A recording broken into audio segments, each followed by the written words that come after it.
Equality of മെട്രിക്സിൽ ഒരു ചോദ്യമാണ്. നമുക്കിതെങ്ങനെ solve ചെയ്യേണ്ടതെന്ന് നോക്കാം.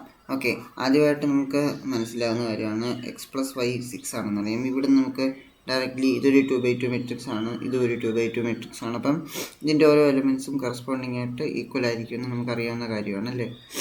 ഓക്കെ, അപ്പം ആ ഒരു കാര്യം വെച്ചിട്ട് നമുക്ക് എന്ത് ചെയ്യാം, ഇങ്ങനെ നമുക്ക് എഴുതാം. ഇതുപോലെ നമുക്ക് കിട്ടും ഇല്ലേ, കിട്ടത്തില്ല. എക്സ് പ്ലസ് വൈ 6 ആണ്, 2ഉം ഈ 2ഉം സെയിം ആണ്, 5 + z 5 ആണ്. ഓക്കെ, അവിടെ നമുക്ക് ആദ്യം തന്നെ നമുക്ക് ഇസഡിൻ്റെ വാല്യൂ കിട്ടും. ഇസഡ് ഈക്വൽ ടു 0 എന്ന് പറഞ്ഞ് കിട്ടും ഇല്ലേ, ഇസഡ് ഈക്വൽ ടു 0 എന്ന് പറഞ്ഞ് കിട്ടും. അടുത്ത പിന്നെ കിട്ടാത്ത കാര്യങ്ങളാണ് ഇതൊക്കെ. ഇത് രണ്ടും എങ്ങനെ സോൾവ് ചെയ്യുന്നത് ചോദിച്ചാൽ, ഞാനിവിടെ y ഈക്വൽ ടു 8/x എന്ന് എഴുതാൻ പോകുന്നു. അതെന്തുകൊണ്ടാണ്, ഇവിടെ ഒരു വൈയുടെ ടേം ഉണ്ട്. സോ ഞാൻ എക്സ് പ്ലസ് ഞാൻ വൈക്ക് എന്താ എഴുതിയേ, 8/x എന്നോ. ഓക്കെ, 8/x ആയിരിക്കും. 8/x എന്നായിരുന്നു എഴുതിയെന്ന് തോന്നുന്നു. ഈക്വൽ ടു 6 എന്ന് എഴുതി അല്ലേ, അങ്ങനെയല്ലേ എഴുതി നോക്കാം. ഓക്കെ, അങ്ങനെ തന്നെയാണ് ഇവിടെ എഴുതിയിട്ടുള്ളത്. ഓക്കെ, ഇനി ഇതിനെ സോൾവ് ചെയ്തേ. അത് ഇങ്ങനെ വന്നു കഴിഞ്ഞാൽ ഇങ്ങോട്ട് മൾട്ടിപ്ലൈ ചെയ്യണം, പിന്നെ ഇങ്ങോട്ട് ആഡ് ചെയ്യണം, പിന്നെ ഡിവൈഡ് ബൈ ഈ ഒരു സംഭവം. ഇപ്പോൾ x × x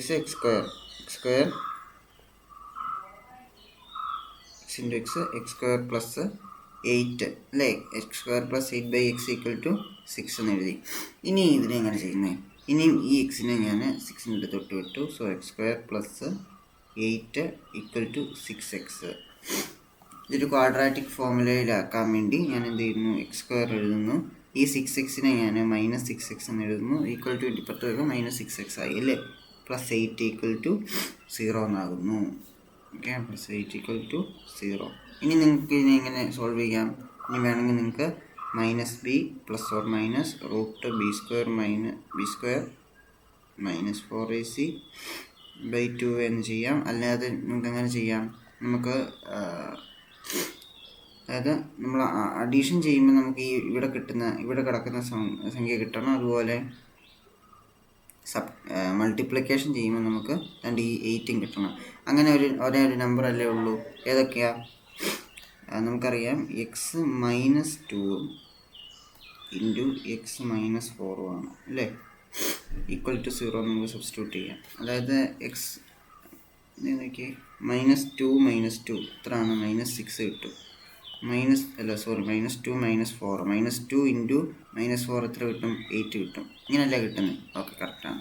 അപ്പോൾ ഇവിടെ നിന്ന് എക്സിൻ്റെ വാല്യൂ നമുക്ക് എഴുതാൻ പറയുമ്പോൾ x ഈക്വൽ ടു -2 എന്നല്ല എഴുതണ്ടേ, x - 2 ഈക്വൽ ടു 0 എന്നല്ലേ. അപ്പോൾ നമ്മൾ എക്സിനെ അപ്പുറത്തോട്ട് കൊണ്ടുപോകുമ്പോൾ എന്താണ്, x 2 ആകും. സോ എക്സിൻ്റെ വാല്യൂ എത്രയാണ്, x ഈക്വൽ ടു 2. അതുപോലെ x ഈക്വൽ ടു 4. അങ്ങനെ 2 വാല്യൂ ആണ് നമുക്ക് കിട്ടിയിട്ടുള്ളത് അല്ലേ, 2 വാല്യൂ ആണ് കിട്ടിയിട്ടുള്ളത്. വേണമെങ്കിൽ ഇതിന് കളർ അടിച്ച് വെക്കാം. ഓക്കെ, എക്സിന് അങ്ങനെ 2 വാല്യൂ കിട്ടി. നമ്മുടെ ഇവിടെ ഈ എക്സിന് 2 വാല്യൂ ഉള്ളപ്പോൾ നമുക്ക് വൈക്കും 2 വാല്യൂ വരത്തില്ലേ. ഓക്കെ, വൈയുടെ അവിടെ നമുക്ക് എന്ത് എഴുതാം, y ഈക്വൽ ടു 8/2 എന്നൊരു ആൻസറും ഉണ്ട് അല്ലേ. 8/2 എന്താണ്, 4 ആണ്. വേറെ വൈയുടെ ആൻസറോ y ഈക്വൽ ടു 8/4 എന്ന് പറഞ്ഞാൽ 2 ആണ് കേട്ടോ. x equal to 2, x equal to 4. അതുപോലെ രണ്ടും സെയിം ആണ് കിട്ടിയത്. സോ നമുക്ക് x, y, z നമുക്ക് 0 കിട്ടി. y എന്താണ് കിട്ടിയത്, 2,4 ആണ്. z എന്താണ്, 2,4. സോ ഇതാണ് നമ്മുടെ ആൻസർ.